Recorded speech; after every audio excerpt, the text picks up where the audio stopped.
পেশা পেশা এটা তো পারমিশন নিতে হয়। আমাদের সরকারি নিয়ম যে পারমিশন না নিলে এদের ভিতরে ইনভেস্টিগেশন হবে, আপনি রিপোর্ট করে দেন। শুনেন, আপনারা হলেন জাতির দর্পণ, আপনারা সবকিছু দেখার চেষ্টা করেন এবং আপনারা যদি সিনসিয়ারলি অনেস্টলি রিপোর্টিং করতে থাকেন, আমরা সেই রিপোর্টিং গুলি দেখে দেখে ব্যবস্থা নেব।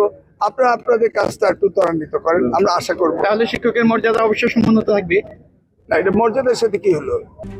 RICL TMX, যুগের পর যুগ স্থাপনা থাকে মজবুত। আমি তো বুঝলাম না। অনেক শিক্ষকতা করেন, আবার অন্য পেশাও যুক্ত থাকেন। আপনি আপনার নিউজ করছেন, আপনাকে তো আমি বলিনি কাউকে মর্যাদাহীন করতে। আপনি আপনার পেশা করছেন, আপনি আপনার পেশা করবেন, উনি ওনার পেশা করবেন। এতে কার মর্যাদা কে নিলে এটা বুঝলাম না প্রশ্নটা। আপনি দায়িত্বটা আপনি পালন করেন, ওনার দায়িত্ব উনি পালন করতে হয়ে গেল। এই দায়িত্বের মধ্যে কোনো অবহেলা থাকলে সেটা জনসম্মুখে আসবে, আমাদের দৃষ্টিতে আসবে, দৃষ্টিতে আনার দায়িত্বটা আপনি নিচ্ছেন।